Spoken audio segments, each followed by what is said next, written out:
Good morning to dear student. Welcome to AVME online classes. I am your sir Chetan Sharma for the RBSC board 10th class subject science chapter running chapter is immunity system and blood group.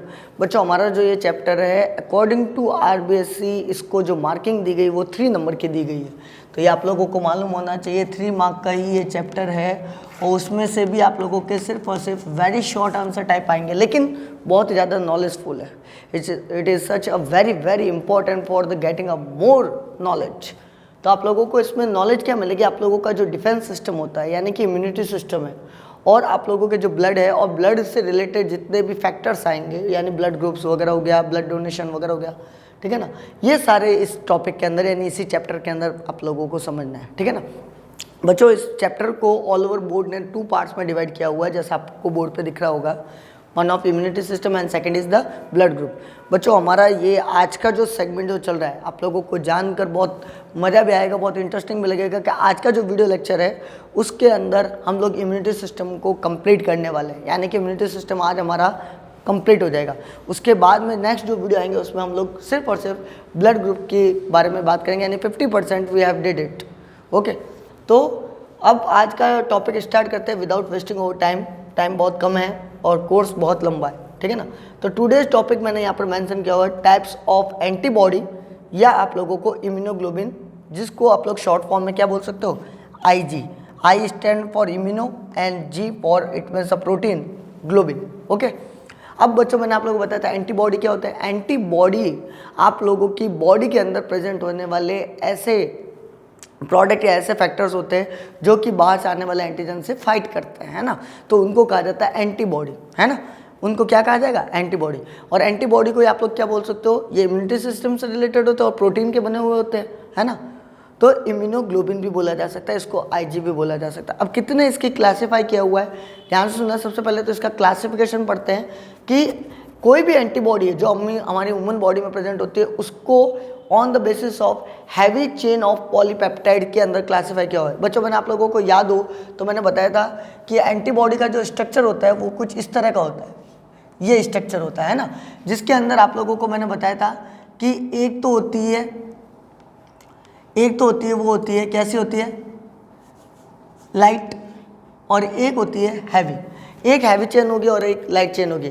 Heavy chain होने के पीछे reason क्या है, क्योंकि उसके अंदर 440 amino acid आ रहे हैं, और लाइट चेन होने के पीछे रीज़न है क्योंकि उसमें हाफ ही आ रहा है यानी 220 आ रहा है ना. तो ये मैंने आप लोगों को बताया था. तो ये एक्चुअली क्लासीफाई जो किया हुआ है ना बच्चों, वो हैवी चेन ऑफ इसी पॉलीपेप्टाइड की वजह से किया हुआ है कि किसमें कितना, यानी कि किसमें कितनी चेन आ रही है, कितनी हैवी चेन आ रही है, उसके बेस पर क्लासीफाई किया हुआ है, ठीक है ना. तो ये टोटल बेटा 5 होती है, मैंने यहाँ पर लिखा हुआ है कितनी होगी टोटल ह्यूमन बॉडी में according to the heavy chain of polypeptide 5 होती है ना. अगर कोई आप लोगों को बोल दे पॉलीपेप्टाइड क्या है तो पॉलीपेप्टाइड आप लोगों को पता होना चाहिए, जो आप लोगों को मैंने बताया था लाइट और हैवी जो चेन होती है, ठीक है ना, उसके अकॉर्डिंग कि कितनी चेन्स इसमें जुड़ी हुई है लाइट की और हैवी की. हैवी के अंदर हमेशा ध्यान रखना बच्चों कि 440 अमीनो एसिड होते हैं, और जबकि लाइट के अंदर कितने होते हैं बच्चों, कितने होते हैं, 220 अमीनो एसिड होते हैं. और ये आपस में एक बॉन्ड से बंधे हुए होते हैं जिसको बोलते हैं डाइसल्फर बॉन्ड, है ना, SS बॉन्ड. ओके बच्चों, ये हमारा कंप्लीट हो गया था. अब देखो यहाँ पर टोटल 5 हो गई, कौन कौन सी, IgG. अब ये IgG, ये G, ये A, ये M और 2 और है. बोर्ड पर इतना ही हो पाया, मैं आगे के वीडियो में बताऊंगा. आपने इसी वीडियो के अगर दूसरा जो पार्ट आएगा उसमें मैं बताऊंगा. तो इधर देखो IgG, A और M. IG तो कॉमन हो गया यानी कि इम्यूनो एंटीबॉडी के लिए, इम्यूनोग्लोबिन के लिए हो गया. आप लोगों को तो नाम ये याद करना है, G, A, M, और एक होता है E और एक होता है D. अगर मैंने इसकी एक शॉर्ट ट्रिक बता रखी है, अगर मैं इनके लास्ट लेटर को कंबाइन कर दूं G, A, M, E और D तो अपना एक गेम बन जाएगा, है ना. तो आप लोगों को शॉर्ट ट्रिक याद हो गई है.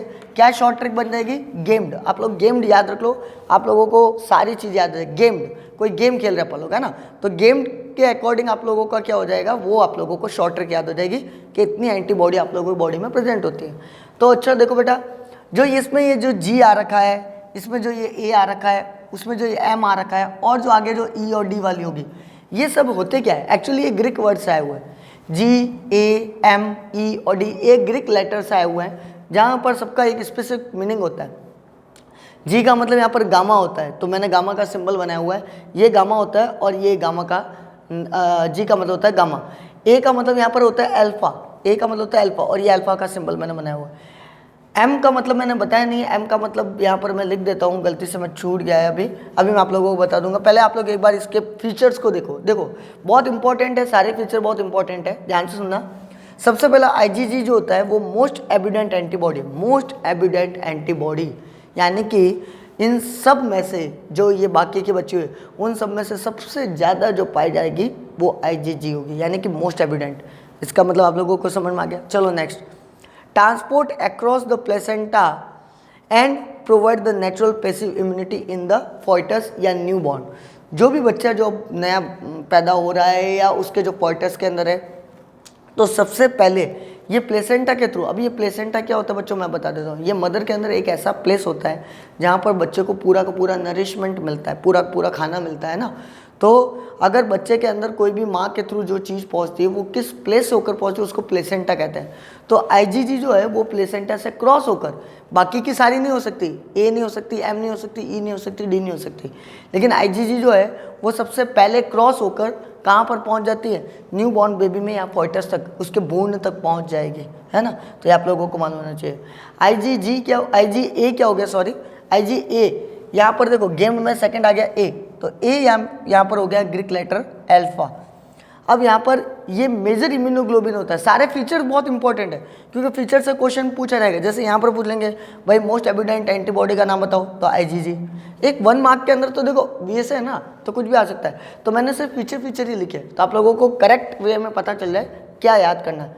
तो मेजर इम्यूनोग्लोबिन, ये सबसे मेजर इम्यूनोग्लोबिन होती है, ये तो मोस्ट एविडेंट है, ज़्यादा पाई जाती है, ये मेजर होती है। मेजर का मतलब होता है साइज़ के अंदर इसकी साइज होगी वो बड़ी होती है ना। तो मेजर इम्यूनोग्लोबिन होता है।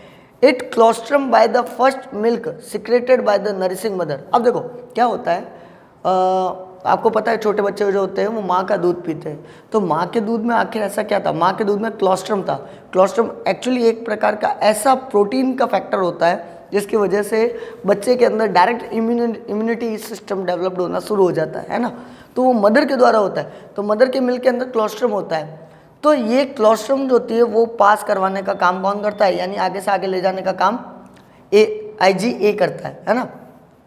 सेकेंडली ये हमारे जितने भी रेस्पिरेटरी रिलेटेड ऑर्गन्स है, जैसे नेसल कैविटी है, आप लोगों के फेरेंक्स है, लंग्स है, ब्रोंची है, डायफ्राम है, उसको ये प्रोटेक्शन देता है। साथ में ये एलिमेंट्री कैनल, यानी आपका जो डाइजेशन कंप्लीट हो रहा है, स्टोमक है, स्मॉल इंटेस्टाइन है, सबको ये प्रोटेक्शन देने का काम करता है, ठीक है ना। उसके बाद में आ जाता है आईजीएम वाला। तो आईजीएम वाला जो है बच्चों वो भी आप लोगों को मैं बता देता हूँ कि आईजीएम जो है उसको क्या बोला जाता है। आईजीएम का मतलब यहाँ पर हो जाएगा,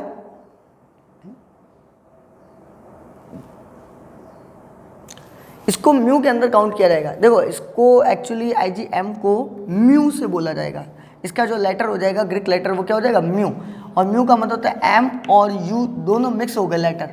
अगर मैं इन दोनों लेटर को मिक्स कर दूँ तो ये बन जाएगा म्यू। देखो यहाँ से एम भी आ रहा है और ये यू भी आ रहा है, तो इसको म्यू बोला जाएगा। तो इसका जो ग्रीक नेम हो जाएगा वो हो जाएगा म्यू, है ना। तो आप लोगों को ध्यान में रखना। चलो आगे चलो। अब इसके फीचर में क्या हो गया, ये सबसे लार्जेस्ट और मेन एंटीबॉडी होता है, सबसे लार्जेस्ट, यानी इन सब में से जो सबसे बड़ी है, लार्ज यही होता है। अब एम से याद कर दो, मेगा, मेगा का मतलब होता है जो बड़ी हो, है ना।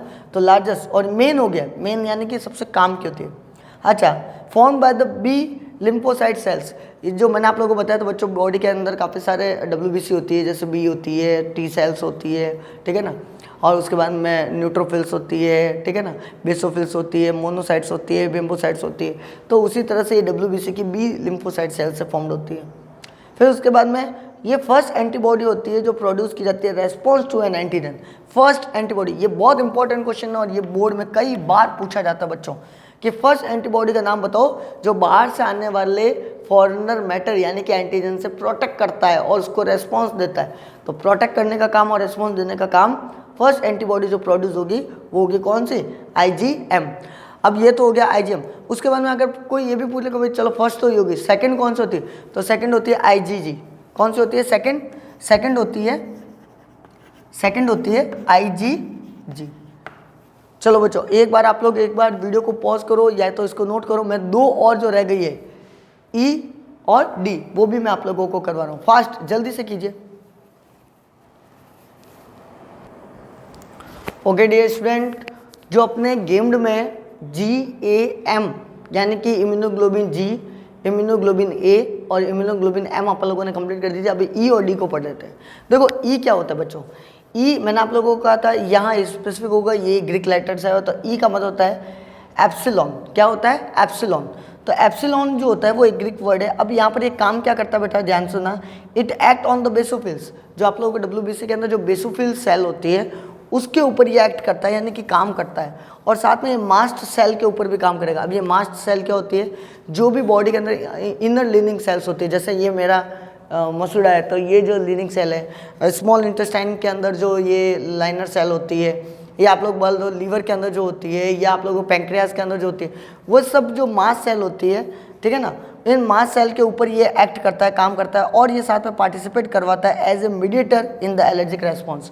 यानी जितनी भी एलर्जी है, किसी को डस्ट से होती है, किसी को मान लो सनलाइट से एलर्जी है, किसी को क्या नाम है आप लोगों को साबुन से एलर्जी होती है, किसी को सोप से एलर्जी होती है। अलग अलग पर्सन है, इंडिविजुअली पर्सन के अंदर वेरिएबल करता है कि उसको किस से एलर्जी है।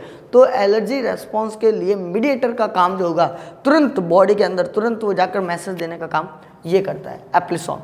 ओके, उसके बाद में आ जाता है IgD। अब इम्यूनोग्लोबिन D अपने गेम्ड में लास्ट जो रहा हुआ है वो D है। अब D का मतलब क्या होता है? डेल्टा। ये ग्रीक वर्ड कहाँ से आया हुआ है? डेल्टा।